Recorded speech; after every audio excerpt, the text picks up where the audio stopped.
Hi, my name is Scott Barber. This is the Landscape Ontario podcast. Today I'll be speaking with Dr. Darby McGrath from the Vineland Research and Innovation Center.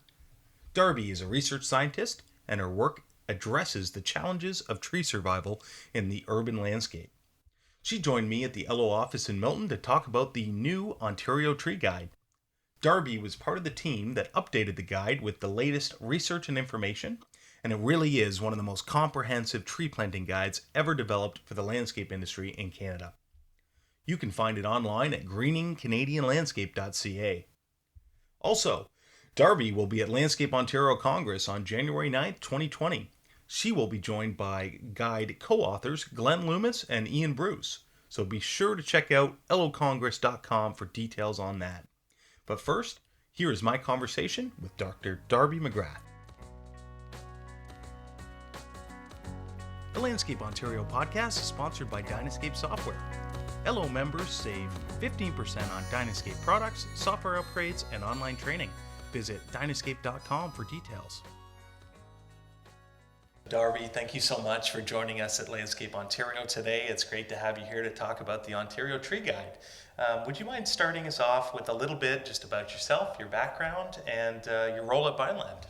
Sure, thanks for having me, Scott.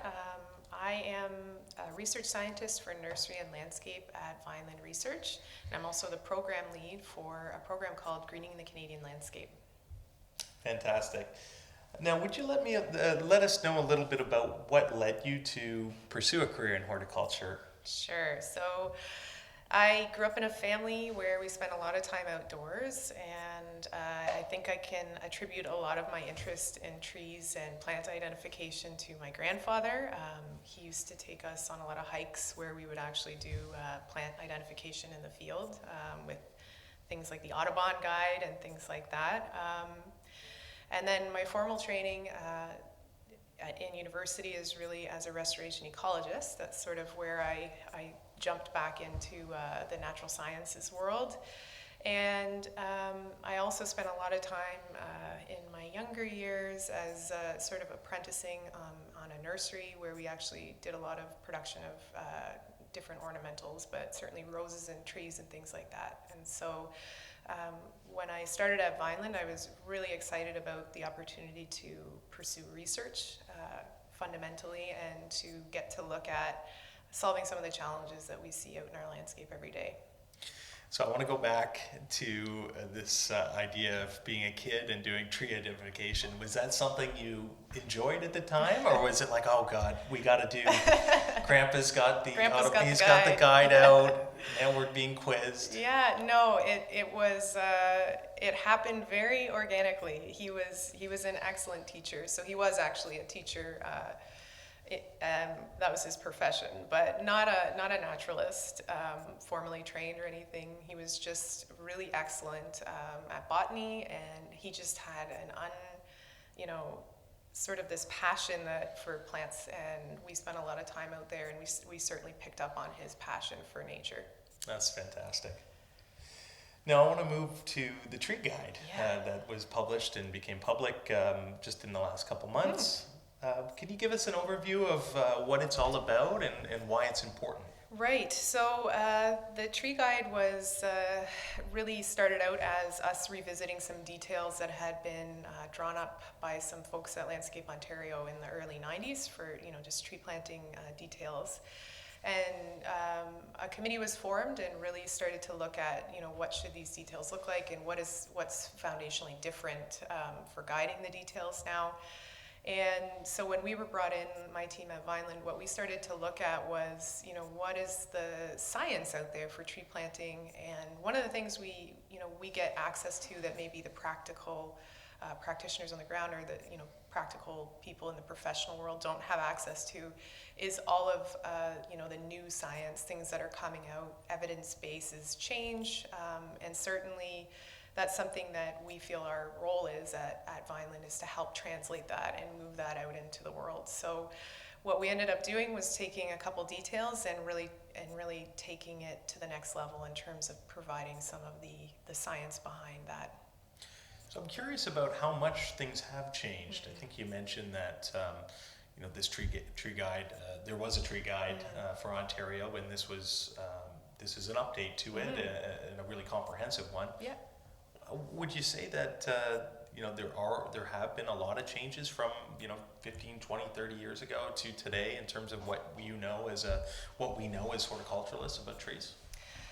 I think that there's been a lot of change in practice, and things certainly have evolved, and I can only speak from my experience, what I see in the landscape, but there's been a lot of really amazing research happening out there in Canada and the US, certainly in Europe, on landscape tree planting. And so for us, it was really taking a hard look at what things have evolved. So things about tree quality have certainly changed a lot over the last 10, 20 years. Practices have evolved, and even the kinds of production that we have available to us to plant into the landscape has changed, certainly. So being able to update the guide and include information on all of those different things was one of our main tasks. Now, who is the guide for, would you say? That's a great question. We spent a lot of the time thinking about the audience as we wrote this, and I think I hope what we ended up doing was creating sort of a layered approach in the guide. So the guide is structured in chapters, which really is, sort of a high-level summary of the evidence that's out there for some of the new practices that are being proposed. So for people that really want to dive into that side, we've provided that. So that might be of a little more interest to people that, have a lot of experience in horticulture.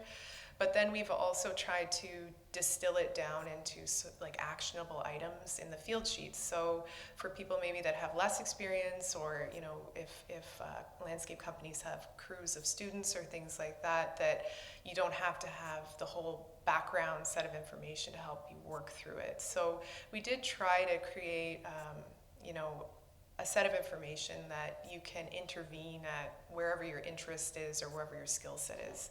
But it's certainly for a broad spectrum of the green industry. We see it as having useful information for arboriculture, for landscape contractors, for nursery producers, and we hope it's a shared resource for everyone.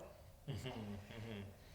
Now, can you outline a little bit about the development process and maybe some of the key players and people involved, and how this came to be, and how it was created?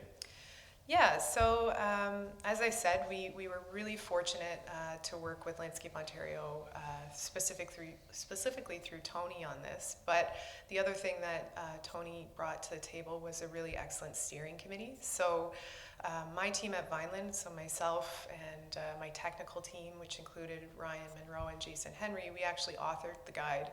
But we worked very, very closely with this steering committee, and some real key players are people like Dr. Glenn Loomis and Ian Bruce, as well as Paul DeGroot. Those people really provided a lot of support, insight, a lot of time reviewing, lots of drafts of this, because as we started to write it, everyone could see that it was evolving, it was changing, it was not going to be what we set out to do originally. So working with those people who have so much experience and knowledge, I think really made us feel solid in the product that came out at the other end. Now I'm thinking I want to put you on the spot a little bit and just ask about any specific examples of how things have changed. Can you think of any of whether it's about tree quality? Yeah. Can you think of anything off the top of your head that would be examples that are new in this tree guide compared to its previous versions? Yeah, so I think one thing, there's two things that we spent a lot of time talking about as collectively as a group, and one was soil preparation. Like, how big does the hole have to be when you plant a tree? What's big enough, right? And so that is something that I think has continued to evolve, will continue to evolve as soil management practices are improved by more science on soil health and things like that. But we spent a lot of time discussing, how to talk about what's a good planting hole. And I think we came to a good compromise for the current version, and I can imagine in the next 3 or 4 years that even that we would have there's more science that's going to support different practices for that. So if I gather, is there some debate about that topic? Yeah, there's lots of debate about, what size a planting hole should be, and certainly the soil quality that a tree is going into should dictate that. That's Right. not always been the case. So we really tried to provide some fundamental information around how to make decisions about the planting hole quality and how that should be dictated by the soil. And it's not a one size fits all. It's not one size fits all. It's really hard to write something that's people want to maybe build a specification off of, when it's saying you need to really understand what your planting site looks like to make that decision. Mm-hmm. Yeah. Mm-hmm. Any other examples that come to mind? The other one is staking. So we spent a lot of time talking about staking, and I think one of the things that came out of the discussion, and certainly is supported by the research over the last 10 or so years, is that staking shouldn't be a default practice. And really thinking about tree quality, your planting site, taking more of a systems kind of approach to thinking about if and when you should use stakes. That was we spent a lot of time talking about staking and if and when you should use stakes, and how to word it so people could really understand what decision they were making. Maybe I do want to get into the weeds with that, Yeah. with this, and ask, is it common practice? You see it a lot with municipalities, for example, when they plant trees along a boulevard, a long stretch, they'll all be staked. When is it right, and when is it maybe not needed, or can it be harmful? Right, yeah. Well, and that's it. It's default practice for a couple of reasons. One is that it provides a layer of protection to the trees. So when trees are staked especially in municipal settings, it provides like a little bit of a visual barrier, and if not a physical barrier, to vandalism and things like that. Sure. So it's often desirable in those situations. There's more and more research out there saying, if you are planting certain kinds of trees that they don't need staking, it really depends on the tree quality going into the site, and certainly on the soil quality. So if you have trees that are going into really poor quality sites, and maybe the tree itself is not of the best quality, then staking might be necessary at those kinds of sites. But yeah, it has changed a lot in the understanding about timing of planting and things like that. Roots growing into soil, how long trees should have stakes on has changed, because we do see it a lot in the landscape where stakes aren't removed. And that's can be really quite damaging. And if stakes are attached too tightly, then trees aren't moving and they're not building caliber, and they're not actually really establishing at the site. So this idea that every tree needs to be staked, I think that's going to continue to evolve too. Right, particularly if there's not that maintenance after to Right. remove it when it needs to be removed and so forth. Then maybe you're better not in those cases to Understood. do it. Yeah, that makes sense. So that's a couple examples of some of the evolution of best practices. What are some common misperceptions? I guess that's maybe a couple. Do you have any more examples of common mistakes? Not even maybe just horticulturalists or horticultural professionals, but the public. What are some things that are in this tree guide that sort of tackle some of those misperceptions, perhaps? Yeah, I think one of the things that has had a lot of research on it over the last few years, and we hope we've captured it here, is planting depth. That's something that the science is demonstrating how important proper planting depth actually is, and so making sure that root flares aren't buried in the landscape, making sure that when you're getting trees from the nursery that you can see the root flare, you can understand what depth the tree is going into the landscape at, can be really, really important. And then that's sort of further compounded with the improper use of mulch, I would say. And so for your listeners, I'm sure everyone knows the mulch volcano. That's sort of the joke. But, those two things do go hand in hand. So proper planting depth so that you have a tree, that roots are, where they're supposed to be in the soil profile is really important for all sorts of reasons. Certainly stability is one, but access to water and other nutrients as well as oxygen is important. And then making sure that you're not just mounding mulch on the tree. It shouldn't be touching the trunk. It should be pulled back from the trunk. It's a weed barrier as well as, to provide moisture and moderate temperature, but it shouldn't be, a volcano up the trunk. And I guess the fact that we still see it so often, volcano, which is easy to see, so it jumps right out. Yeah. We still see it so often. Hopefully most LO members understand, and I'm sure they do. Yeah. But we do still see it so often, often in that municipal park setting. Yes. Yeah. But that misperception is obviously still out there. It is, and it's something that, what we felt we could do with the guide is, we know that a lot of people in the Landscape Ontario membership understand the practice, but what we hope we've captured is the information behind it so that they can also educate their clients and say, like, this is why we apply mulch like this and not like that. And maybe that's something that the guide can do for them. Yeah, and I imagine as well, it's a training tool for young, or for anybody entering horticulture. And companies can use it to help their staff understand, and hopefully municipalities as well with their parks and forestry departments, not to single them out. Yeah. But, Yeah. it can be, I assume it's a real educational tool in that kind of way. Yeah, for sure. We do. We have had a lot of interest actually from a lot of the colleges in terms of their programs that are targeted at landscape and horticultural technicians. Mm-hmm. And so it's been nice to pass this along to those groups for sure. So what was your favorite part of being involved in this process? It obviously was a lot of work. What did you enjoy about it? I loved the chance to really get into the literature. It was an excuse to get out there and do sort of this, 360 on who's doing what in my field. Getting to connect with some of those researchers was really nice. So one of the things that people might notice in the guide is it's got lots of resources from other folks included in it. So, photos, figures, data that people have shared with us. That was really fun for us. It was a good excuse to get out to our colleagues and say, hey, we're writing this thing and we'd like to feature some of the things that you guys are doing in it, because, we're one small group here and we have the ability to touch a lot of other groups out there. So I think that was my favorite part, was getting into all of the research that's out there and touching base with a bunch of the researchers that are doing these really impressive things. Mm-hmm, mm-hmm. And I know it hasn't been out for long, but has there been much feedback? Have you heard from people about how they felt about it?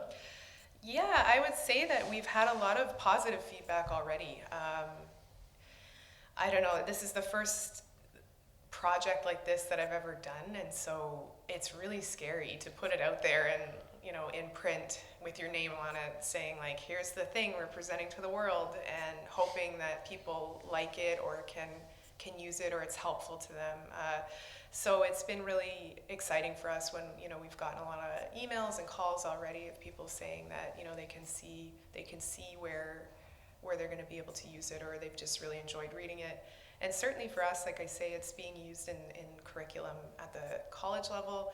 So that was really nice too, to know that it's going into the next generation, and hopefully over the next little while, myself and my team can spend some time, going and maybe talking to these groups if people are interested about it. That's really exciting. Yeah. Yeah, very cool. Now, what about what's next for you and your work at Vineland and your research? Do you know what the next phase is going to look like, or what are you working on? Yeah, well, we work a lot. We work along the urban tree spectrum, I would say. So we work wherever there's a need for information about urban tree establishment, we work there. So we work a lot with the nursery sector. We're doing a major project right now with some cities in Ontario, helping them to improve their soil specifications. So specifically with the City of Toronto and in York Region, trying to look at taking what we know about tree planting and and especially this whole idea of, urban soil quality. So that's a big focus for us right now. We're getting into some more research on species selection, so really trying to understand the constraints of climate change, on what trees we should be planting, trying to help our nursery growers understand, what kinds of things might change in their inventories, Right. how they might need to change their practices to tackle some new species. I would say that's a big target on the horizon for us, is trying to get into that space, really help make some informed decisions about, what trees we're planting, and certainly the environment they're going into. Yeah. And it's so important. The more healthy trees that are surviving and thriving in our communities and in our urban settings, the better. And it is a challenge, isn't it? It's a major challenge, yeah. And over the last few years, maybe even longer than that, I guess, people have really been changing their perceptions about urban tree inventories in cities. So really understanding the nuances of biodiversity and how we can tackle those things. Certainly emerald ash borer has been something that, was an unpleasant lesson for all of us, I think. Yeah. But hopefully we're able to, the horticulture profession's able to use that lesson and make, good choices and learn from it. I guess that's all you can do. Absolutely, and really just one of the things that we hope to do in our role is to connect up those players. So, provide things like the planting guide and other resources where everyone can have a solid basis of information for making these decisions. Yep. And as the last thing, you're going to be at Congress. I am. That's my understanding. Can you tell us about what you'll be up to there? Sure, I love Congress. I look forward to it every year. It's like a field day. You get out, you get to see everyone.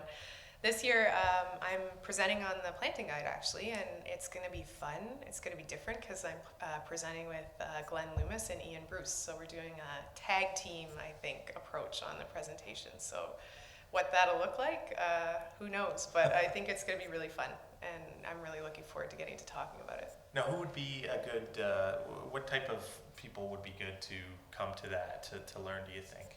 I think that really anyone who is involved in tree planting, we talk about chain of custody with trees. So when you think about all the way from a seed or a seedling to anyone in arboriculture, who touches a tree somewhere along the way, that's the chain of custody. So we really have to start thinking about connecting up all of those players, because really that value chain is what determines the success of trees in our landscape. So we hope that we'll see people from all of those groups, landscape architects, certainly designers, contractors, arborists, everyone. Great. Yeah. I look forward to it. That's gonna be pretty cool. And yeah, you're right. As Tony says, Congress is a homecoming. It is, for horticulture and landscaping, and it's always a lot of fun. Yeah. And that should be a great conference or a great seminar. So looking forward to that. Well, thank you so much. Great. I think we covered at least some of the basics of the tree guide and why it's important, and some things that are included in it. And we really appreciate you coming to the office, and thanks so much for your time. Thanks for having me.